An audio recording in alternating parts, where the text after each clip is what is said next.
Salut, c'est Jean. Alors aujourd'hui, dans cet enregistrement, on va voir comment gagner sa vie avec des formations quand on n'est pas vraiment expert du sujet. C'est-à-dire quand il y a des gens à côté qui sont formateurs, qui ont parfois passé 10 ans dans le domaine, qui ont écrit des livres, tout ça. Et puis nous, on essaye peut-être de se lancer dans un domaine qui nous passionne. Ça peut être la cuisine, ça peut être le sport, ça peut être le jardinage.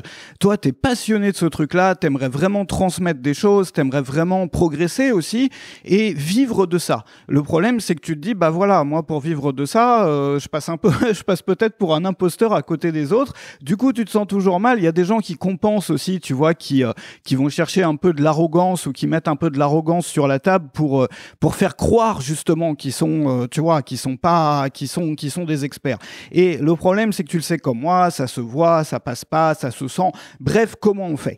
Si toi, t'as peur de pas être assez calé dans le domaine, si toi, t'as peur d'avoir le syndrome de l'imposteur, en même temps, tu te dis, moi, je panique parce que s'il faut que j'attende des années avant de devenir un expert, tu vois, c'est ça. Beaucoup de gens se disent ça, tu vois. S'il faut que tu attendes des années pour devenir un expert, tu fais comment pour gagner ta vie? Tu fais comment pour te lancer? Tu fais comment pour réunir une audience? Bref, c'est la grande question.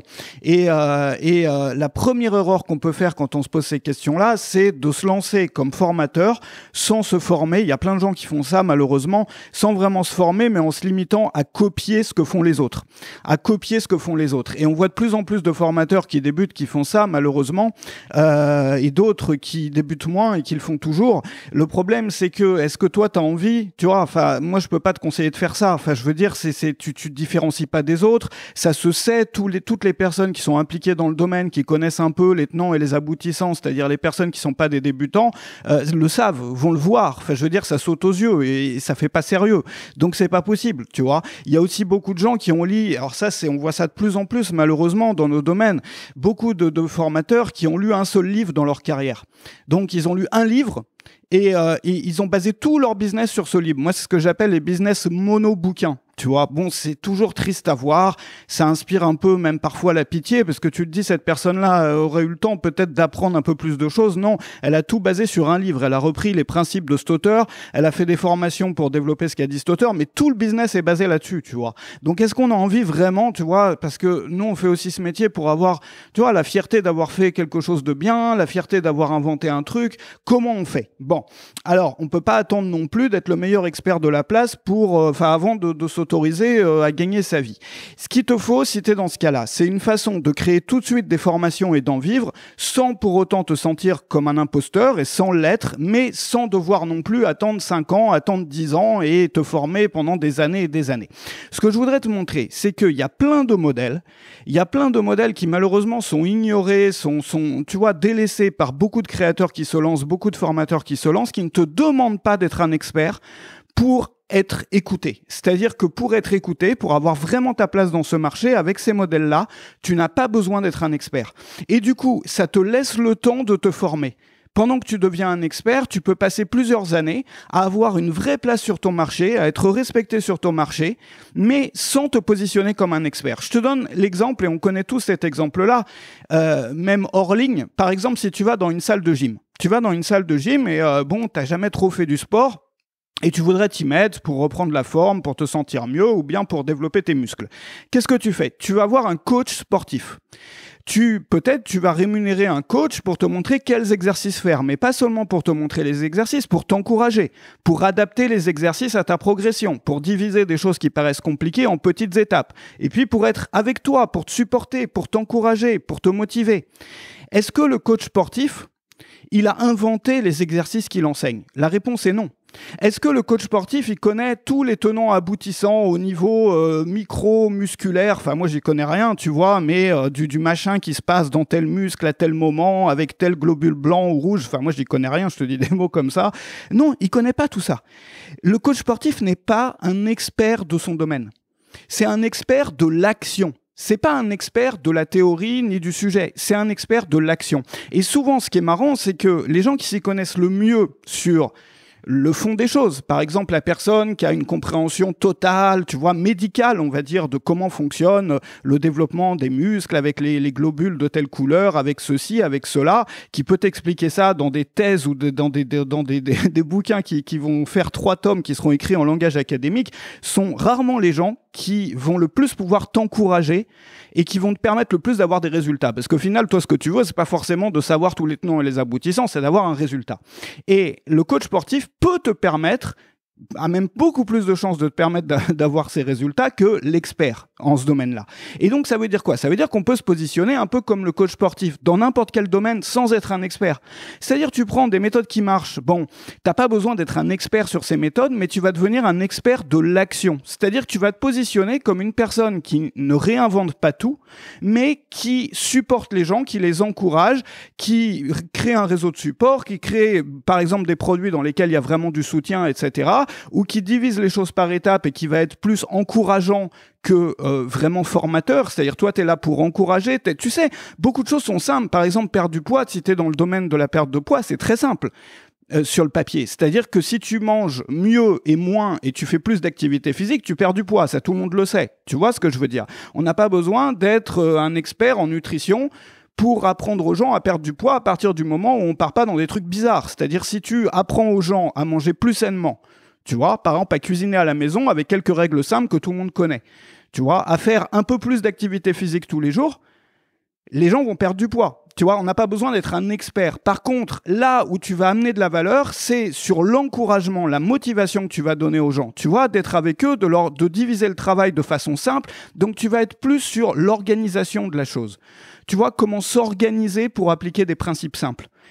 Comment encourager les gens, comment est-ce que moi je pourrais encourager, motiver les gens pour qu'ils puissent appliquer des principes simples. Pareil, si je peux prendre un autre exemple, c'est tes meilleurs profs au lycée, ou à l'université, ou à la fac, ou dans n'importe quelle école. Moi, je sais que les profs qui m'ont le plus donné envie, c'était pas les meilleurs experts de leur domaine. C'était les gens les plus passionnés. Et qui m'ont transmis une certaine passion, tu vois, qui m'ont donné envie de m'intéresser plus au sujet.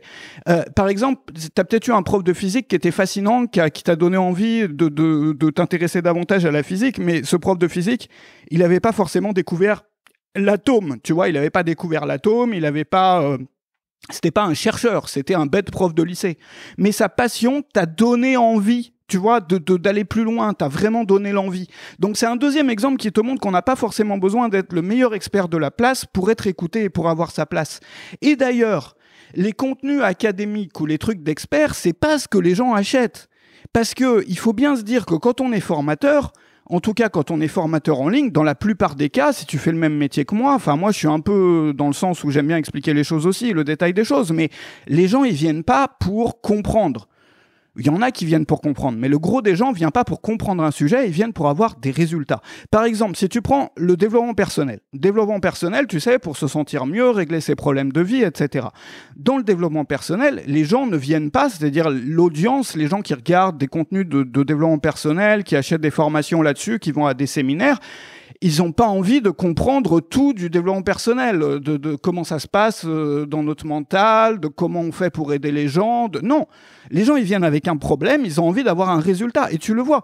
L'un des meilleurs exemples, c'est peut-être si tu es familier avec Anthony Robbins. Anthony Robbins qui était, bon maintenant il est, je sais pas à quel âge il a, mais il y a un moment, c'était le pape, le grand pape du développement personnel, vraiment le numéro 1, et ça l'est probablement encore aujourd'hui, du développement personnel aux États-Unis. Mais cette personne-là n'a rien inventé, quasiment rien en fait.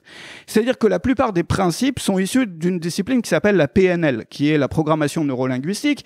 Et quand tu regardes les bouquins de PNL qui ont été écrits à l'époque par les fondateurs de la PNL, et même si tu vas voir les publications de groupes ou de gens qui font de la PNL, tu vas voir des machins illisibles, avec des mots complexes, des trucs qui donnent pas envie. Je veux dire, tu prends Josiane, 53 ans, qui a un problème de vie, qui déprime, qui en peut plus, tu vois.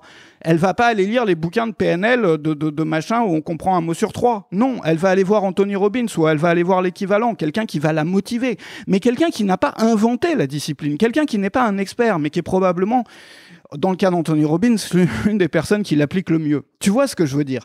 Et donc, ça veut dire quoi? Comment on fait concrètement? Ce qu'il faut faire, premièrement, mets ton focus, ton attention, ton travail, l'essentiel de ton travail sur les méthodes d'organisation au sein de ta thématique. Ça veut dire quoi les méthodes d'organisation? Ce qui rend les choses pour les gens faciles et rapides. Par exemple, dans le domaine de la perte de poids, on le sait, le principe de base, Je veux dire, tout le monde le connaît. C'est pas une question de savoir. Je veux dire, les gens savent comment perdre du poids. Tout le monde sait. Il suffit de manger mieux, moins et d'avoir un peu plus d'activité physique. Si tu fais ça, tu perds du poids. Maintenant, les gens, ils n'ont pas ce problème de pas savoir. Ils ont le problème que c'est dur à faire. Parce qu'ils sont occupés, parce qu'ils n'ont pas le temps de cuisiner, parce qu'ils sont crevés à la fin de la journée après le travail, ils n'ont pas envie de faire de l'activité physique. Enfin, tu le sais comme moi. Et donc, le problème, c'est un problème organisationnel. Donc, basé sur l'action. Et la question qu'il faut que tu te poses, c'est comment est-ce que je peux leur proposer une méthode qui leur permette de s'organiser pour appliquer des principes simples. Tu vois ? Et là-dessus, tu peux te spécialiser là-dessus, même faire toute une carrière là-dessus. Je veux dire, à un moment, tu n'as même pas besoin de devenir expert. Donc, faut même pas être impressionné par ça. Tu vois, il ne s'agit pas de faire l'imposteur. La pire attitude qu'on puisse avoir, c'est faire croire aux gens qu'on est un expert alors qu'on ne l'est pas. Parce que ça se sent, parce que ça se voit, parce que souvent ça amène de l'arrogance, etc.